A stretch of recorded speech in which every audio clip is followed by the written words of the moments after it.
Hi everyone, and welcome to Creative Chelsea. If you like this video, please let me know by giving it a thumbs up or commenting below. If you want to see more of my videos, press the subscribe button and click on the bell for notifications. If you need any Stampin' Up! Products to make this card, you can visit my online store and the link is in the description box below. When you purchase Stampin' Up! Products through me, you can earn free products. Check out my current customer appreciation products on my blog, and the link is listed below in the description. Today, I'd like to share with you a really fun and unique twist to watercoloring. And so I've got some examples here. What I love about this technique is that it's really easy and anyone can do it, and you're going to get some really fun looks. And each time you do it, it's different. So let's go ahead and get started. Okay, so to begin this technique, you're going to need to have some different supplies. This technique is done best on watercolor paper. So I have some of the Fluid 100 that Stampin' Up! Sells, and I've cut it in half at 3.5 inches by 5 inches. I have a Tupperware tray or bowl, something that's going to collect the liquid as I do the technique, so I don't make a huge mess. So that paper goes inside that bowl. Then you're going to need some little jars of water, and then you're going to mix in 5 drops of your choice of inks. So what I've done is I've taken a tablespoon of water and I've added it to each bowl and then included 5 drops of re-inker. And so I want my watercolor paper to have kind of a watery background for my card. And so the colors I've chosen coordinate really well together. This one looks like it needs a little more ink. So I'll share with you the colors. I'm using Misty Moonlight, Pool Party, Just Jade, and then Balmy Blue. And I think this one is my Pool Party. So I'm going to add just a couple more drops to this, just to make it a little darker.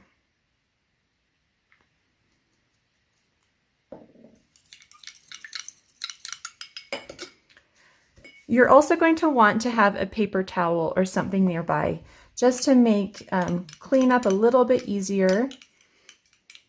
And so you don't, in case you do spill, you have something you can clean it up with quickly. All right, so I have my 4 colors all mixed with water.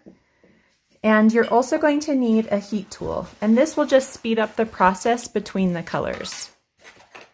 So I'm going to push these off to the side. So I like to work from the light color to the dark color. So this technique is a pouring technique. So instead of painting on your watercolor washes with a water painter, you're going to, this is why you need to have the bowl or Tupperware, but you're going to pour puddles of color onto your paper. So it's really, really fun. And like I said, anybody can do this. So you do want to make sure you clean the bottom of your jars before putting it down on your work surface. So you want to give this a minute to soak into your paper, and then you're going to dry it with your heat tool.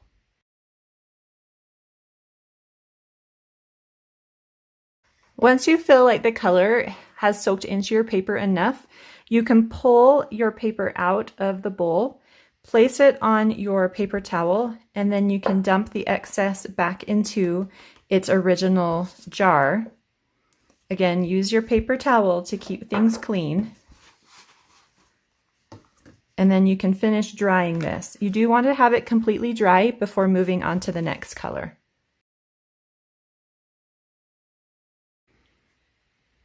Okay, so here's the first layer.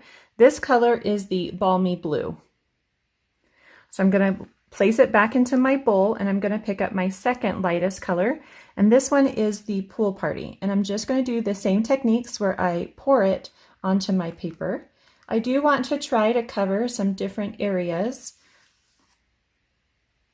and unfortunately my pouring is not always exact, so I do have a little extra that came off. Okay, so we're going to let that sit for a minute, and then we'll begin drying it.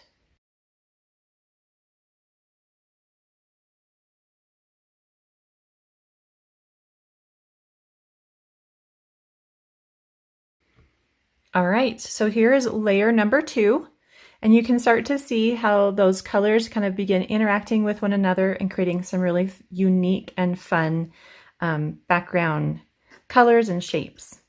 So next I'm going to do my next lightest, which we're getting more into the darker colors. This is the Just Jade color.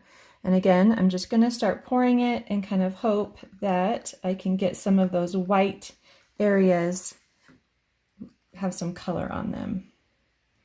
And I don't want them to be one big blob. So I kind of want to create some little puddles in places. So that kind of turned into one big blob. But you do want to kind of spread it out, spread the colors out so that you get some unique shapes as the color dries into the paper.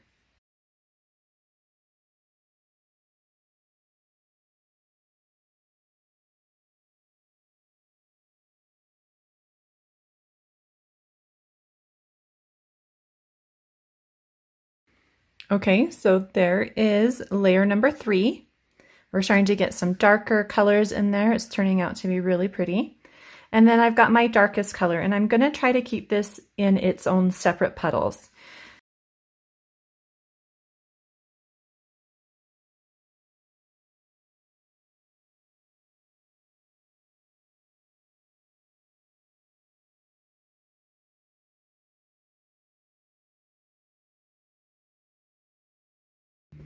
Okay, so here is our 4th and final layer.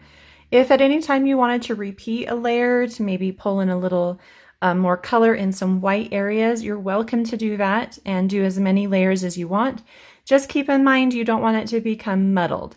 So I think 4 colors is probably your max, but you could do as many layers of those colors as you needed as long as you dried in between each one. All right, so this is going to be our background for our card. So here's the background we just did today, along with the other 2 backgrounds I created just as I was preparing and creating this technique. This one I didn't dry all the way, and so you don't get those nice sharp edges like you do here. So if you keep it a little bit wet, you'll get a softer look. And this one I kind of did a little bit of both, a little bit softer, a little bit harder. This one had some big puddles as well, so that's why you're getting some softer colors in the background. So it's such a really fun technique, and like I said, every time you do it, you'll get some different results. Okay, so for my card today, I'm going to be using the Prince and Princess Host stamp set. So this stamp set is only available to those who place an order of $150 or more, and you redeem it with your host reward credits.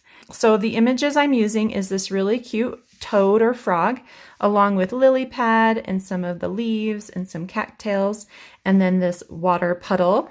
And then I also have a crown. And I have done some stamping just to make this card go a little faster. You can see here how I've combined some of those images together and put the crown on top of the toad's head.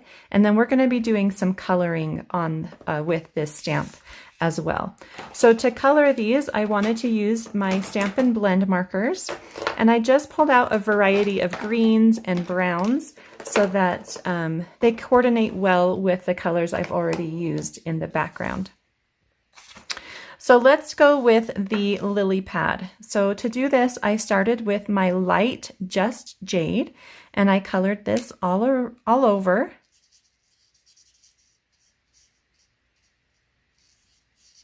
And yes, I'm coloring this at the moment upside down, but it shouldn't be a problem as long as I remember to put it on my card the right way. So this is the light Just Jade, and then I went with my dark Soft Succulent as my dark color, and I just kind of highlighted or shadowed these little lines that are already drawn in, and then added a little shadow underneath the lily pad as well,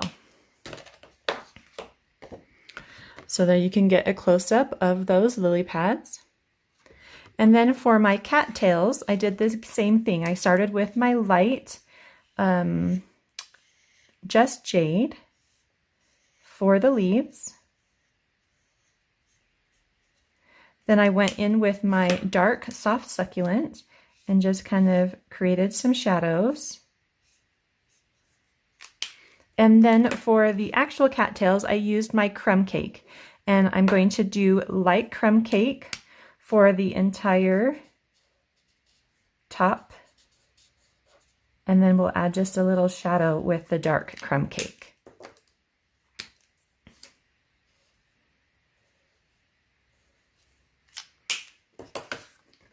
Just like that. And then for the frog, I'm going to use, let me just pull in my example here. So I'm going to begin with my light old olive, and I'm just going to start adding this all over my frog.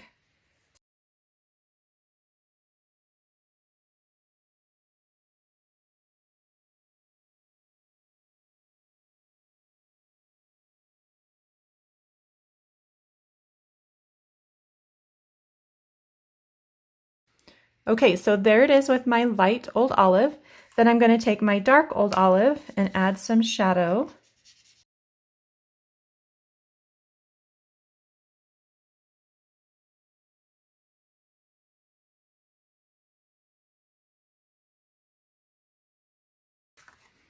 So I've just placed some shadows, and then I'm going to go back with my light old olive and blend those in.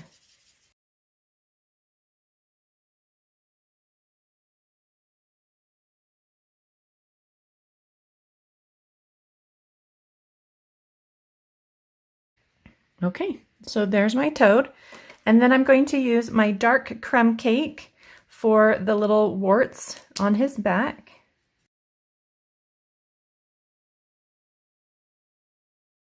Then for the eyes, I'm using my light Smoky Slate, and I'm just adding a little bit of shadow along that eyeball.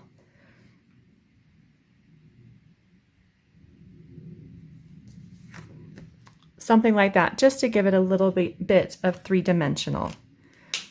One thing I love about the Stampin' blend markers is that there is the color lifter tool, and you can go in and clean up any areas that you might have made a mistake and kind of over-colored. So my next step is to go ahead and fussy cut these images out, and then we'll come back and put our card together. Okay, so once you have fussy cut out all those images, you do need to add a little bit of bling to the frog and his crown. So it's a really small area. And so I found the best way to do this is with a little bit of liquid glue and a toothpick. So I'm going to add just liquid glue into the center of the crown. I'll give you a close-up so you can see just how much I've added. And then with the toothpick, you're just going to spread that liquid glue into the areas, and then just add a little dot inside each one of those circles at the top of the crown.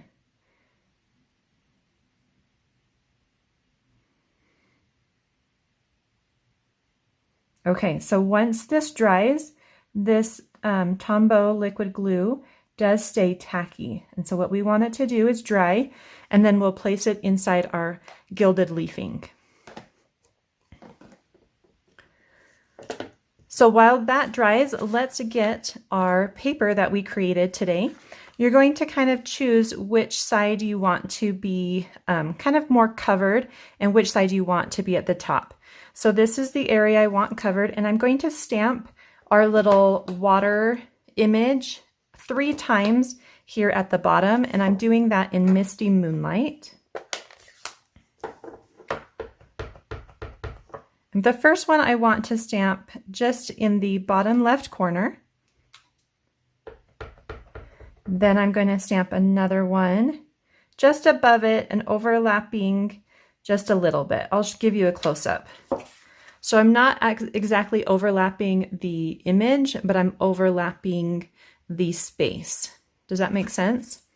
And then my last one is going to be above that and off a little bit more to the left. And this is where we're going to place our lily pads. So once those are all stamped, you can add a little dab of glue in the center of each water puddle and then place a lily pad over that glue dot.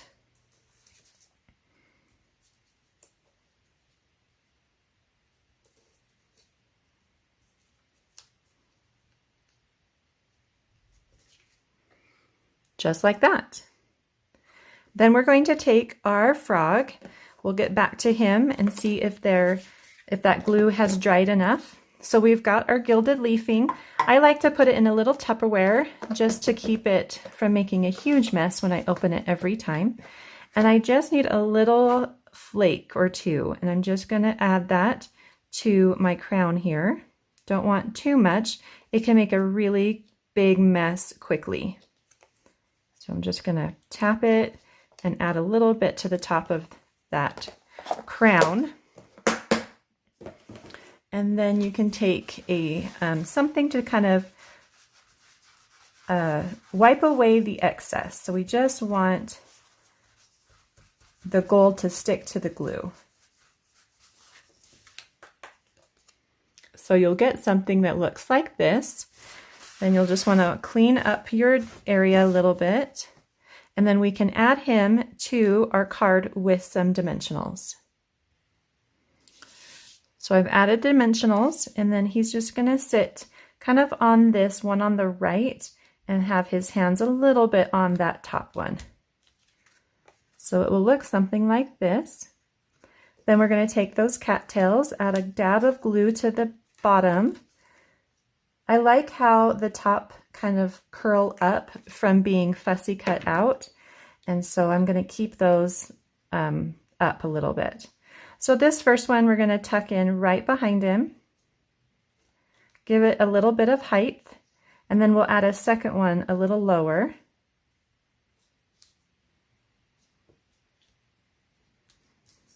And then this one we'll tuck in over here next to this lily pad and the puddle of water. It kind of is sitting right in the water like that. All right, so that is almost done. We just want to add our greeting. Now, the greetings from the Prince and Princesses didn't really work for my card. So I did pull in another stamp set, and it's the Party Puffins. I really liked the way the greeting Happy Birthday kind of went with the Hey Handsome. And so I did stamp and emboss those with white embossing powder on some black cardstock. I also did make a wish, so you could easily mix and match these if you wanted to.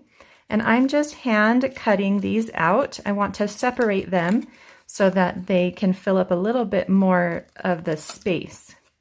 And then I also did Hey Handsome, and this one is from the Prince and Princesses stamp set. But I want to just keep the handsome because I'm just going to say Happy Birthday Handsome. So you're just going to fussy cut or just do straight lines around the words you want to keep. And we'll do the same thing here. Nice straight lines.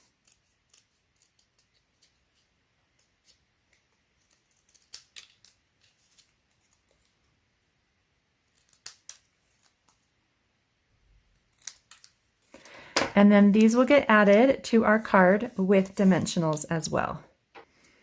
So I just did a thin strip of dimensionals for the handsome. I'm going to place that one first because I want it down close by the frog.